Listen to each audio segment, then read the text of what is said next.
She was just a maid, invisible to the world, until one snowy night, her boss fired her and left her to freeze on a park bench. But what happened next not only saved her life, it changed thousands of others. This is the story of how one forgotten woman became the voice for everyone who has ever felt unseen. Welcome to Folktales Hub. While you are here, please hit the subscribe button and comment where you're watching from. My name is Rachel Miller, and for nearly 2 years I worked as a maid for a man named James Carter. He was one of the richest men in Los Angeles, a real estate tycoon who owned towers and condos up and down the West Coast. His face was always in business magazines, his name always on television, but to me he was just another person who never really saw me. Every morning I woke before sunrise, caught 2 buses across the city, and walked uphill for 30 minutes just to reach his mansion in Beverly Hills. From the moment I stepped inside, my day was filled with polishing, scrubbing, folding, and cooking. I knew every corner of his 10-bedroom house better than I knew my own life. But the truth was, I didn't really have a life outside those walls. My mother was sick back in San Diego, recovering from a stroke, and my younger brother Jacob was still in school. Almost every dime I made went to them, for medicine, rent, food. I lived in a tiny apartment for a while, but when the rent went up, I couldn't afford it anymore. For months, I secretly slept in the storage room behind Mr. Carter's wine cellar, wrapping myself in old blankets and praying no one would notice. I thought if I just kept my head down and worked hard, everything would be okay. But one cold January morning, everything changed. It had rained hard all night, the kind of storm that makes the palm trees whip and the streets flood with dirty water. I walked to the bus stop in a pair of shoes that already had holes in the soles, and by the time I reached the mansion, my clothes were soaked through. I was shivering, clutching a thin scarf around my neck. When I stepped through the front doors, James Carter was already waiting in the grand hallway, pacing in his tailored suit. His voice was sharp and impatient. "You're late." I looked at the clock. 6 minutes past 8. My heart sank. "I'm so sorry, sir," I whispered, still dripping from the rain. The buses were delayed because of the flooding. But he didn't care. His eyes didn't soften. He didn't even look at me properly. "You're dismissed," he said flatly. Froze. "Sir, we're done here," he said, waving his hand like I was nothing. "You're not reliable." I wanted to explain, to beg for one chance, but my throat closed up. For 2 years I had been quiet and invisible, always saying yes, sir, and no, sir, never asking for more. And now, just like that, I was fired. I nodded, my eyes burning, and walked out. He didn't know. He didn't know that I had been living in his storage room because I had nowhere else to go. He didn't know that I skipped meals so I could send money home. He didn't know that I was one bad day away from being homeless. And that day was it. I wandered the streets for hours, aimlessly, the rain soaking through every layer I had. The shelters were already full. I had no friends nearby, no money for another bus ride. I walked until my legs gave out, then collapsed on a bench downtown near Pershing Square. My clothes clung to me like ice, my fingers curled inward, my breath shallow. I told myself I'd just close my eyes for a minute. Just 1 minute. But my body was too tired, too cold. That was the last thing I remembered. Across town, James Carter's morning had gone wrong too, but in a very different way. His driver canceled because of flooded roads, and for the first time in years, James had to walk a few blocks to his meeting. He hated walking. He used to say sidewalks were for people who hadn't figured life out yet. But there he was, coat collar pulled high, shoes splashing through puddles, irritation written on his face. That's when he saw me. At first, I was just another figure slumped on a bench. People passed without looking. But something made him slow down. He glanced twice, then stepped closer. And he froze. It was me, Rachel, the maid he had fired just hours earlier. My lips were pale, my eyes half closed, my body limp. I looked more like a shadow than a person. For a second, James almost kept walking. But something stopped him. Guilt, or maybe just the shock of recognition. He rushed forward, touched my arm. My skin was like stone. His heart kicked in panic. For once, he wasn't thinking about contracts or money. He was thinking about a human life slipping away right in front of him. "Rachel!" he shouted, shaking me lightly. "Rachel, wake up!" I didn't respond. His hands trembled as he pulled out his phone and dialed 911. His voice cracked as he spoke. "There's a woman here, she's freezing, unconscious. Please send an ambulance now." The operator told him to stay with me until help arrived. So he did. He brushed the rain off my shoulders, ignored the people staring, and sat there on the soaked bench in his $1,000 suit. He whispered things I couldn't hear. Maybe apologies, maybe prayers. When the ambulance finally arrived, I was barely breathing.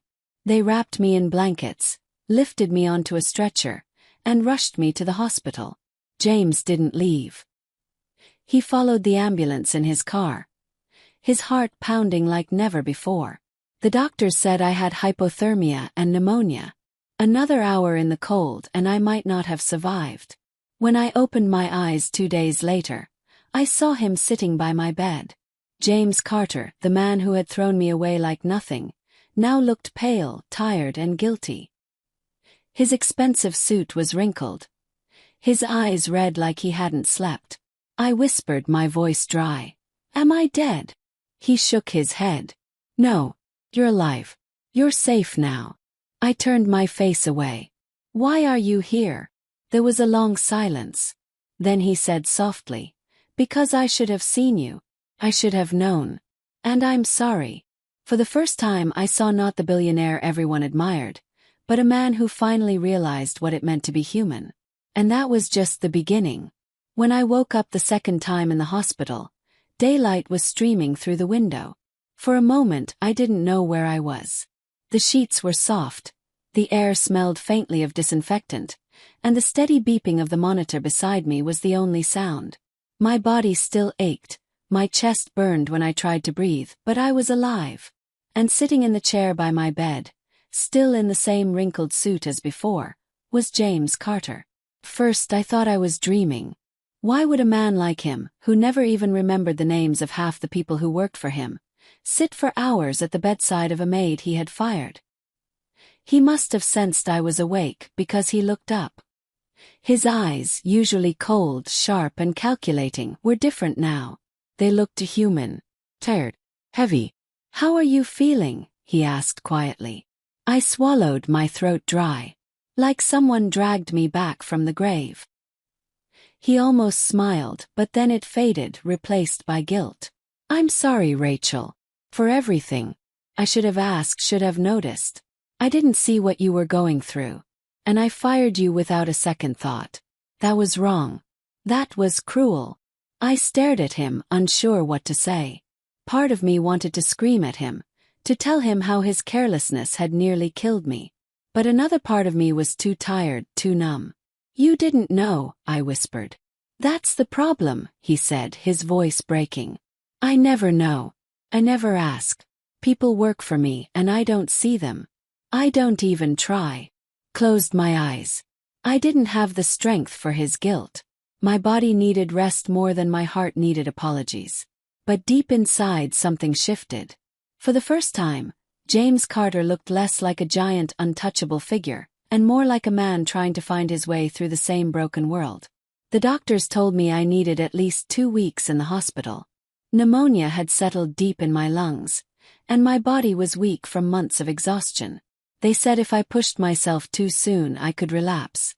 But the only thought pounding in my head was, who's going to pay for this? I didn't have insurance. I didn't even have a home anymore. I was lying awake one night, staring at the ceiling, when James walked in carrying a small bag. "I thought you might want these," he said, setting it gently on the table. Inside were clean clothes, a warm blanket, and even a journal with a pen. "I didn't know what you liked, so I just guessed." I blinked back tears. No one had bought me anything thoughtful in a very long time. But then my fear rushed back. "I can't pay for this hospital stay," I whispered. "You don't need to," he said firmly. "I've taken care of it." I shook my head, panic rising. "James, no, I can't let you.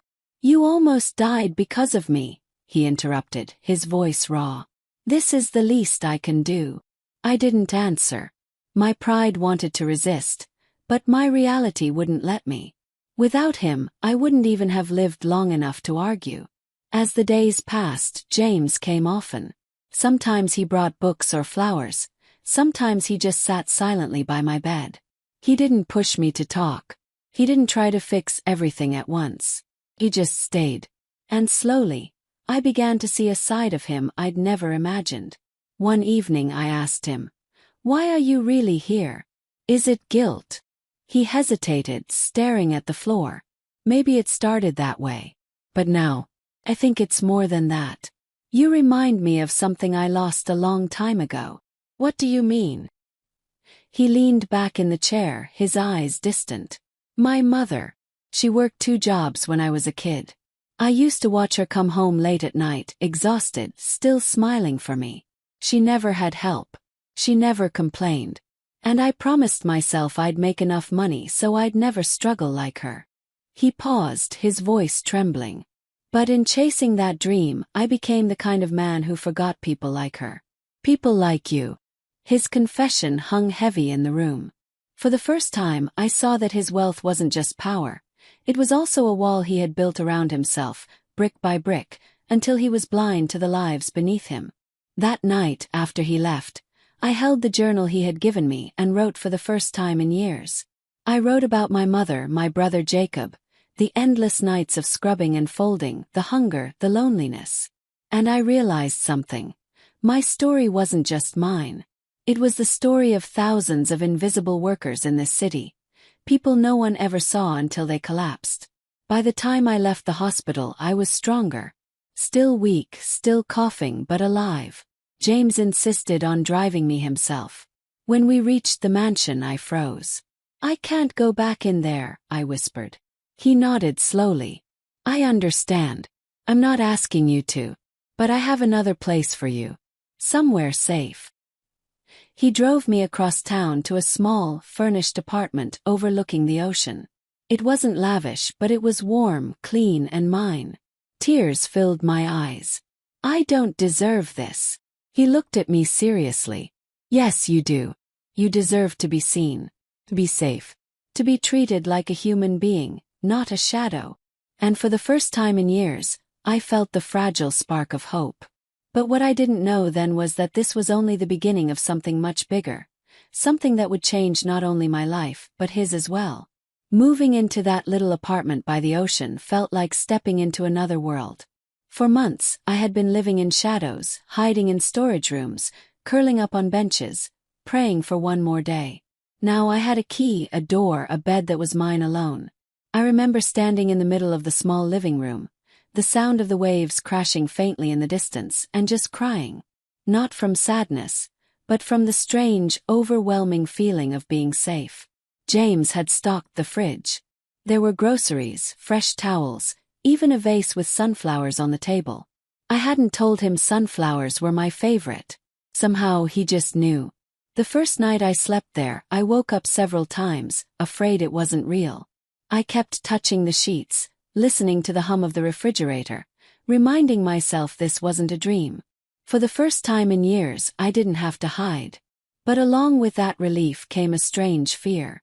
What would I do now? I had no job, no savings, no direction. The world outside still felt as cold and merciless as ever. I thought James would disappear after setting me up in that apartment. Men like him weren't known for sticking around once they'd done their good deed. But I was wrong. He called almost every day, sometimes just to ask how I was feeling, sometimes to drop off food or books.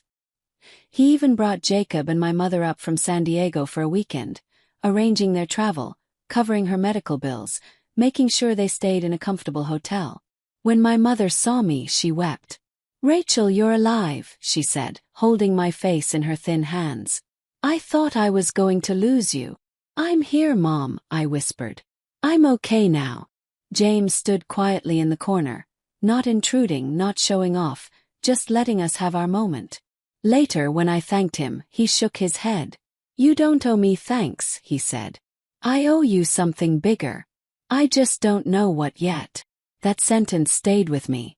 Weeks passed, and slowly I regained my strength.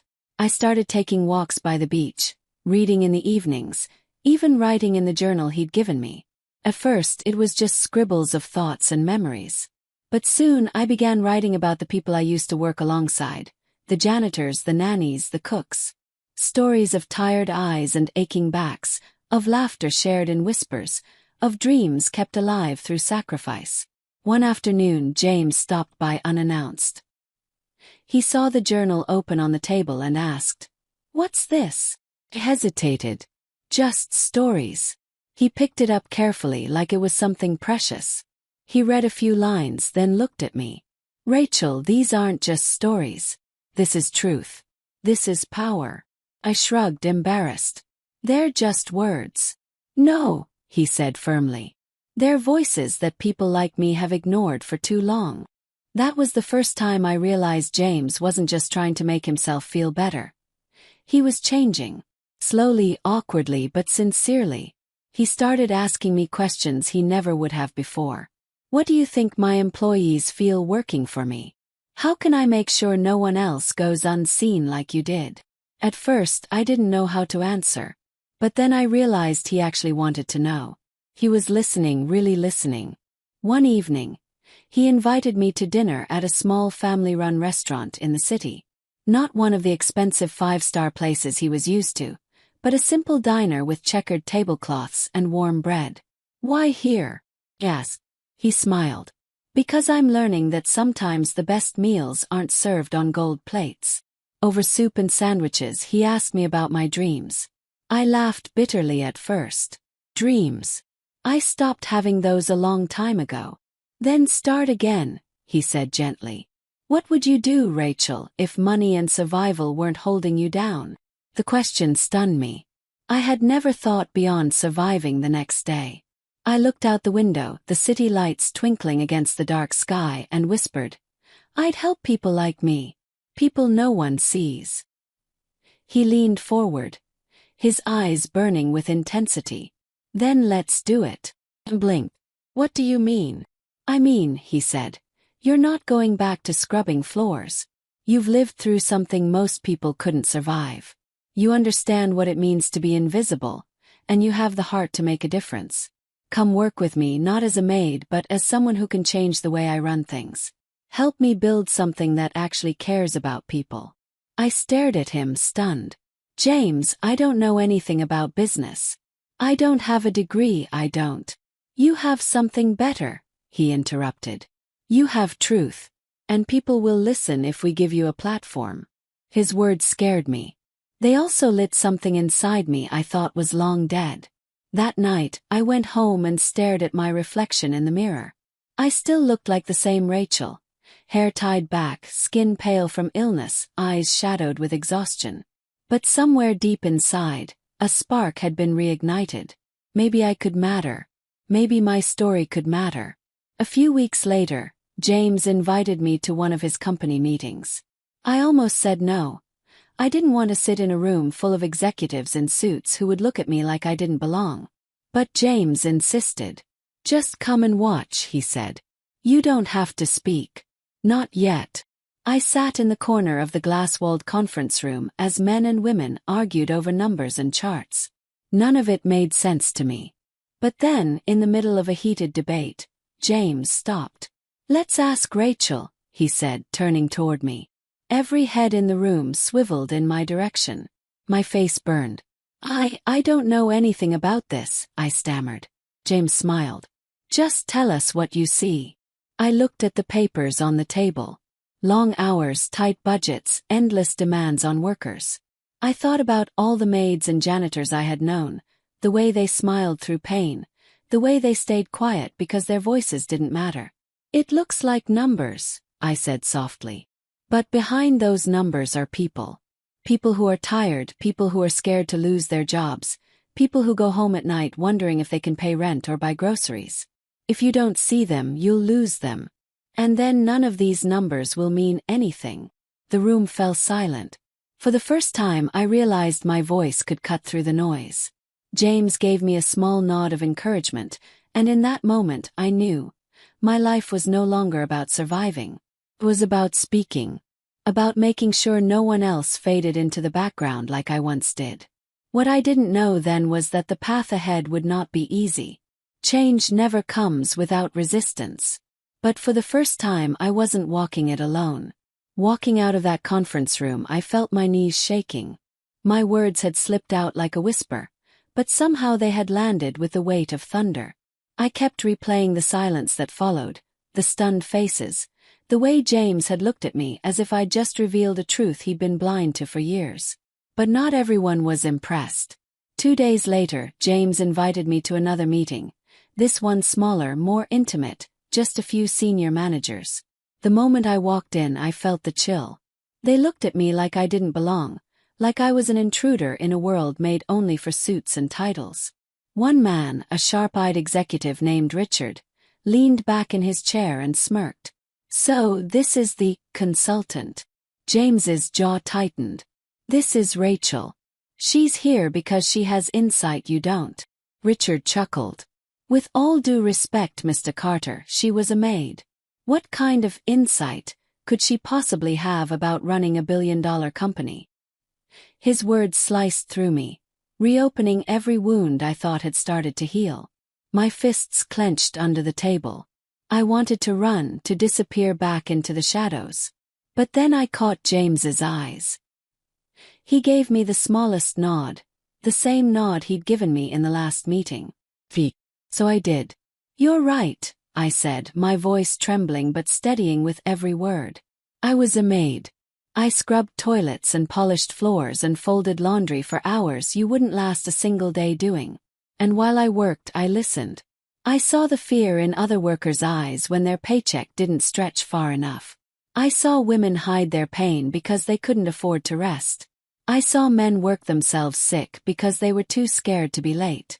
I may not know your charts and numbers, but I know people. And without people, your billion-dollar company is nothing but empty buildings." The room went silent again. Richard's smirk faded, but his eyes narrowed with resentment. I could feel it. He wasn't going to forget this. That was the beginning of the resistance. Some people in the company began whispering behind my back, calling me the charity case or the maid project. They thought James was losing his mind, that he had gone soft. Some said he was only keeping me around out of guilt. Others were harsher, mocking the idea that someone like me could have anything valuable to say. At night, when I sat alone in my apartment, I questioned everything. Maybe they were right. Maybe I didn't belong in those rooms. Maybe I was nothing more than a burden James had taken on to ease his conscience. But then I'd open my journal, read the stories I had written, the stories of invisible workers like me, and I'd remember. I wasn't there for myself. I was there for them. James, to his credit, stood by me. Whenever someone dismissed me, he pushed back. Whenever someone questioned why I was in the room, he answered firmly. "Because she sees what we don't." His support gave me courage, but I also knew it was costing him. Some of his investors started pulling back, nervous about his new direction. Business partners questioned his priorities. For the first time in years, James Carter was being doubted. One evening, after a particularly brutal meeting, I found him sitting in his office, his head in his hands. "Are you okay?" I asked softly. He looked up, his face weary. "I used to think making money was the hardest thing in the world. Turns out, changing hearts is harder." I stepped closer. "You knew it wouldn't be easy." He nodded slowly.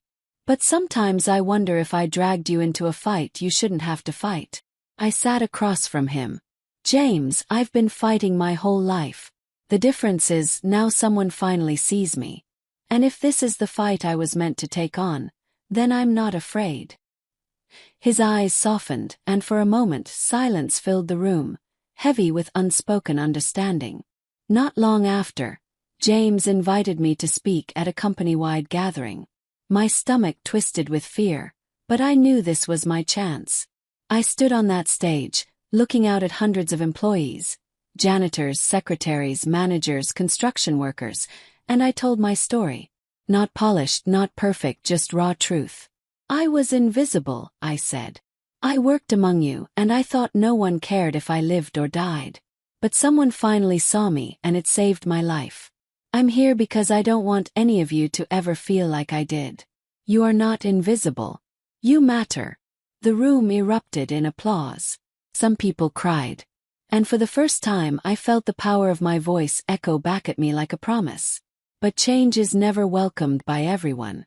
A week later, I walked into my apartment to find the door slightly ajar. My heart pounded as I stepped inside. Nothing was stolen, but my journal, the one filled with all my stories, was gone. My knees gave out. That journal wasn't just paper and ink. It was my soul. Called James immediately. His face darkened when I told him. "I'll find out who did this," he promised. 2 days later, he confronted Richard in front of the board. Turns out, Richard had orchestrated it, hoping to humiliate me by leaking my personal writings to the press. But James stopped him before he could. He slammed the journal down on the table, his voice shaking with anger. "Do you see this?" he shouted. "This is worth more than all your charts and profits combined. These are lives. These are people. If you can't understand that, then you don't belong here." Richard was forced out not long after. That night, James returned my journal to me, placing it gently in my hands. "I'm sorry," he said. "I should have protected this better." I clutched it to my chest, tears spilling down my cheeks. "It's not just a journal, James. It's the reason I'm still alive. Because these stories matter. And if we're really going to change things, then the world needs to hear them." He looked at me with a quiet intensity. "Then let's share them. Together." And in that moment, I knew we had crossed a line. We weren't just employer and employee anymore, not even just allies. We were partners in something bigger than ourselves. But with that realization came a new weight. The fight wasn't just inside his company anymore. It was out there in the world against a system that thrived on keeping people like me invisible. And once we stepped onto that path, there would be no turning back.